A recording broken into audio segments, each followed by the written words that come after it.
Venezuela inicia el periodo de veda electoral de cara a las elecciones regionales y municipales de este domingo. El contingente de observadores internacionales de más de 300 personas provenientes de 55 países ya está desplegado en todas las provincias para atestiguar el desarrollo del proceso que en esta nación depende en gran medida de la participación de las comunidades. Desde Europa, nuevas medidas sancionatorias anuncian la posición de los gobernantes del bloque con respecto a los comicios, pese al cumplimiento de todas las garantías, lo que el gobierno de Venezuela ha señalado como una errática y fallida política contraria al derecho internacional. También el pueblo de Chile entra en periodo de reflexión este viernes para asumir las elecciones generales del domingo. Una elección en extremo polarizada y que se desarrollará en medio de la militarización de territorios ancestrales mapuche, así como la represión policial a la protesta, que entre sus principales demandas reclama la gratuidad en la educación universitaria y la eliminación de las administradoras de fondos de pensiones. Claro, también señalábamos que hay elecciones en Chile y a propósito de esto también este reporte da cuenta de lo que ocurrirá este domingo. Todo indica que podría haber segunda vuelta, pero todo puede pasar también a última hora, así que pendientes de este acontecimiento. Para revisar lo que destacan, registran y ya informan algunos medios internacionales, empecemos por nuestra casa informativa Telesur. Y dice así: arranca la observación internacional en las elecciones de Venezuela. La observación internacional de las elecciones de Venezuela comenzó de manera oficial este jueves, luego de que el Consejo Nacional Electoral de ese país diera la bienvenida e entregara las credenciales a quienes integran las misiones que tomarán parte en los comicios de este próximo domingo. El rector del CNE, es decir, el Consejo Nacional Electoral, Pedro Calzadilla, informó que los observadores son más de 300 personas provenientes de 55 países de varios continentes, en lo que constituye un reconocimiento al gobierno y al sistema político del país. El rector del proceso electoral invitó a los observadores a constatar la realidad venezolana en el contexto de los comicios y la pluralidad que ha imperado en el proceso electoral. Expresa que además se han sido más de 80 los partidos y organizaciones políticas inscritas, así como más de 70,000 los candidatos. Esto es lo que destaca nuestra casa informativa Telesur. Y veamos lo que dice este importante medio de comunicación en su portal. Estamos hablando de Sputnik.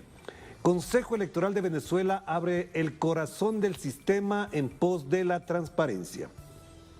El Consejo Nacional Electoral de Venezuela reveló el interior de su sistema de votación para que, a diferencia de otros comicios, todos los expertos pudieran presenciar cada uno de los elementos de las auditorías que garantizan el blindaje del proceso comicial, afirmó la rectora principal de este organismo, Tania de Amelio.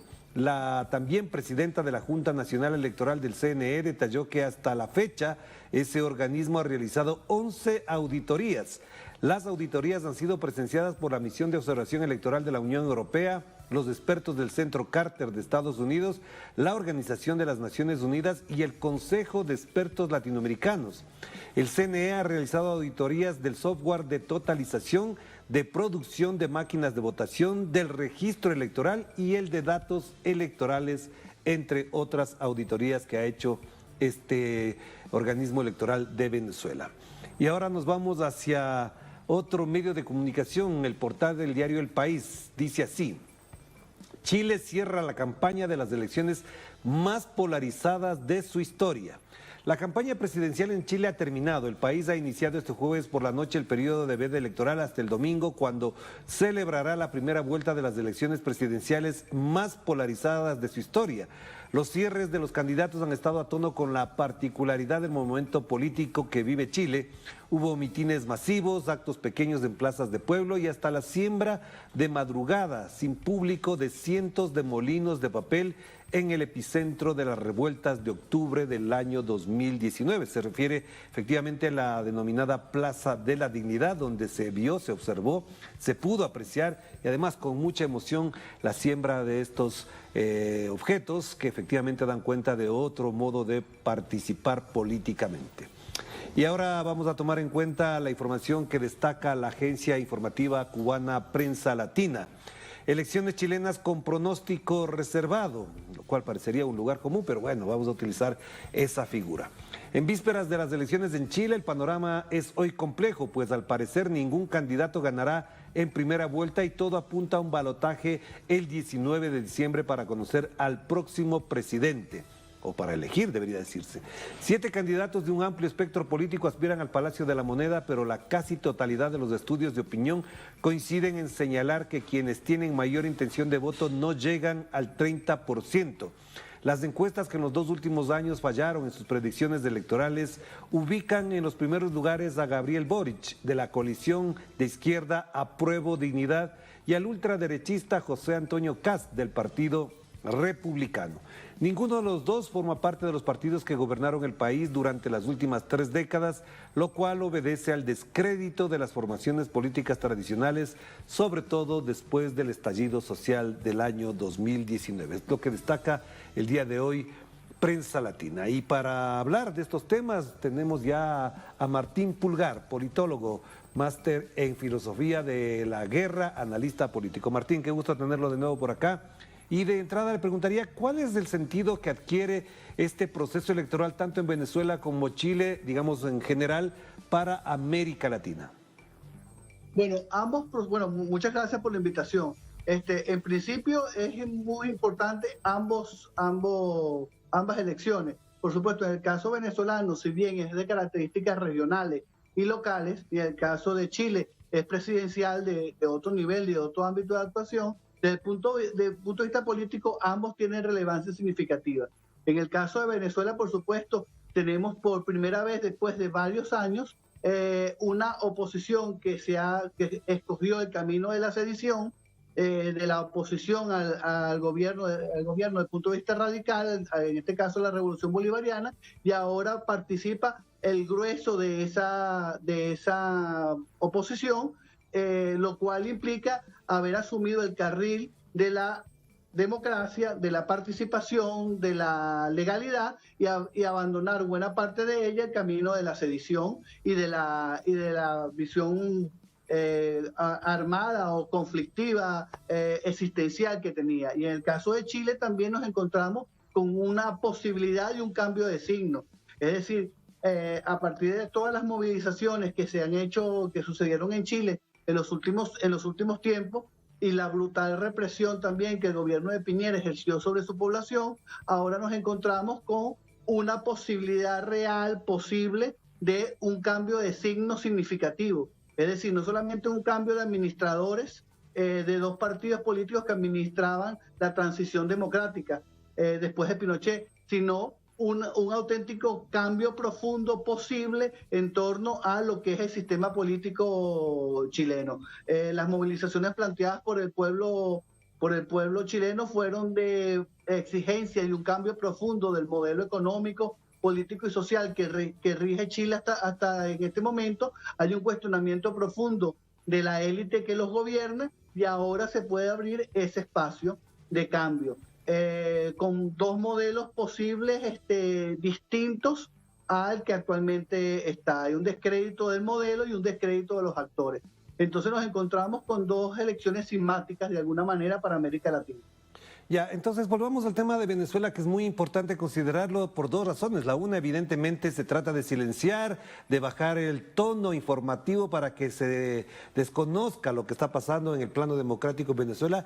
Y el otro es porque efectivamente la oposición ha tenido una activa participación, ha tenido una destacada presencia pública, por supuesto, y esto da cuenta de otra realidad, que es la que nos reflejan los medios. ¿Hasta dónde la oposición, quiero plantearlo así para su consideración, hasta dónde la oposición tiene posibilidades de sobrepasar lo que tradicionalmente en estas elecciones son mayormente ganadas por el Partido Socialista Unido de Venezuela? Mira, desde el punto de vista lo más importante es su participación. Ahora, ellos con esta participación han de alguna manera roto con esa acción sediciosa. Y ahora les toca volver a ganar a su pueblo, al pueblo opositor, que de alguna manera lo han perdido por tanto discurso de no participación, de que el régimen del gobierno de Maduro y el gobierno chavista eran dictatoriales, autoritarios, etcétera, que desmotivaron la participación primero de su propio pueblo opositor, por decirlo de alguna manera, del propio pueblo que no está de acuerdo con el chavismo. Ese pueblo fue desestimulado a la participación. Ellos deben, en este caso, ir inicialmente a reconquistar el amor que puede sentir ese pueblo en torno a ese liderazgo, que por cierto no pareciera ser un liderazgo renovado. Son las mismas caras, los mismos personajes que han llamado a la no participación y a la sedición, y ahora dicen que deben participar y hay que escoger la vía democrática. Entonces nos encontramos con ese tipo de escenario. ¿Es posible que ellos conquisten unos espacios regionales y locales? Sí, claro, es posible. En algunos donde hay un espacio muy opositor marcado, ¿no? Y también, por supuesto, juega al desgaste del gobierno ante unas sanciones brutales que ciertamente han golpeado y la intención es golpear una gestión pública eficiente. Pero la realidad lo que indica es, por una parte, que el chavismo tiene buena parte del control político y social, ha llevado al país lentamente, paulatinamente a un estado de estabilidad y un estado de mejora en lo económico. No quiere decir que ha mejorado o a niveles anteriores al 2015, pero sí ha ido una proyección y una perspectiva de mejora de la proyección económica. Eso juega a favor del gobierno. Y por supuesto de una oposición muy dividida en la mayoría de los estados y donde no plantea una opción clara y una bandera política de oposición más allá del odio sistemático y permanente que han tenido al chavismo durante todo este tiempo. Claro que sí. Entonces, frente a eso, hay también que pensar en dos posibilidades. Después de esto, después de las elecciones del domingo, tal como lo planteamos en la pregunta del día de hoy, ¿es posible tener señales, visos o al menos algún indicio de que el gobierno de Estados Unidos baje, disminuya o cese el hostigamiento, la injerencia en Venezuela? Y lo otro es efectivamente la oposición, en caso de que perdiera, ¿va a reconocer estos resultados? Mira, es difícil saber si la oposición va a reconocer o no el resultado. Yo creo que sí, que la oposición debería reconocer el resultado sea cual fuere, de beneficio o no. Creo que los espacios a conquistar en el caso de la oposición, sean muchos, sean pocos, son significativos para empezar a reconstruir ese espacio que han perdido y que perdieron por culpa mismo de sus errores y sus acciones. Sí creo que lo van a reconocer. El caso de Estados Unidos y la Unión Europea tienen también su propio juego. En el caso de Estados Unidos, ellos no van a reconocer nunca a un gobierno, sea electo como sea, y tenga todas las garantías políticas que tenga un gobierno chavista, y eso puede implicar que la oposición decida o no reconocerlo. Yo creo que para la oposición, si no reconocen el resultado a favor, si es el caso del chavismo, o bueno, el resultado que fuere, se pondrían a exponer a su extinción realmente definitiva como liderazgo político. Claro que sí, muchísimas gracias por atender esta invitación. Estamos pendientes, por supuesto, de lo que ocurra en Venezuela este fin de semana, y Martín, estaremos pendientes también de su punto de vista al respecto. Le mando un abrazo, que esté muy bien. Muchas gracias, hasta luego. Gracias a Martín Pulgar, politólogo, que nos ha dado algunas luces de lo que puede pasar este domingo, pero también en el contexto en que ocurre aquello. Y efectivamente, el pueblo de Chile también hace lo propio este viernes al iniciar su periodo de reflexión de cara a los comicios generales del domingo 21 de noviembre. Para eso nos conectamos ya con Paola Dragni desde Santiago de Chile. ¿Qué tal, Paola? Qué gusto verte de nuevo, y cuéntanos cómo está el ambiente, cómo se vive ya esta víspera de las elecciones en Santiago de Chile particularmente. Sí, ¿cómo están? Un gusto saludarlos. La verdad es que ayer fue una jornada muy larga porque fueron los cierres de campaña. Todos los candidatos presidenciales escogieron distintas comunas, no solo en Santiago, sino también fuera de Santiago, porque varios de ellos y de ellas, como Yasna Proboste, se fueron a regiones. Ahora, ¿sabes lo que nos llama la atención, Orlando? Que ninguno de estos cierres de campaña fue masivo. Realmente yo no recuerdo haber cubierto una elección presidencial, elecciones generales como esta que tenemos el domingo, con tan poca afluencia de público y de manifestantes a los cierres de las campañas, que por lo general hasta ayer eran un hito importante que permitía también ver la adherencia en la calle con estos candidatos. Ayer la verdad es que no vimos masividad en ninguno de los cierres de campaña que hubo, y claro, como tú bien dices, a las 12 de la noche comenzó esta veda electoral. Hoy no puede haber ningún tipo de manifestación de campaña. Ya mañana sábado son las fuerzas militares quienes van a tomar posesión de los recintos donde van a ir a votar las y los chilenos justamente, y se va a llevar el voto, las urnas y todo el material electoral. En estos momentos el Servicio Electoral de Chile está haciendo un simulacro. Aquí en Chile no se acostumbran a hacer estos grandes simulacros que hemos visto en otros países, sino muy simple para la prensa, se muestra cómo es el voto,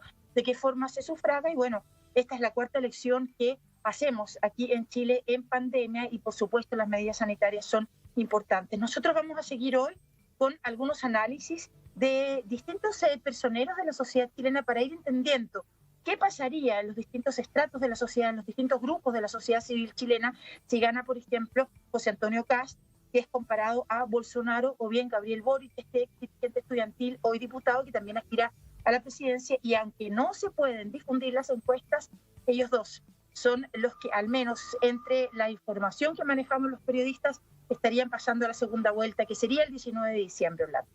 Claro, Paola, pero no te vayas porque hay dos consideraciones a propósito de lo que mencionas. La una tiene que ver con el ambiente. Efectivamente, no se siente un fervor electoral como en otras ocasiones, evidentemente eso está planteado, pero también hay un elemento que me preocupa, o que más bien me llama la atención, porque leyendo editoriales y algunos comentarios de editoriales de medios de comunicación chilenos, se percibe que el gran ausente, el desplazado, el excluido político de estas elecciones se llama Sebastián Piñera, como que nadie lo quiere escuchar, nadie lo quiere nombrar, casi como que es, perdonen la expresión, pero así suena, el apestado de todo este proceso, porque efectivamente pesa sobre él una imagen bastante negativa, y también evidentemente nadie queda conforme con lo que hizo el Senado. Entonces, el gran perdedor de todos estos procesos también se llama Sebastián Piñera.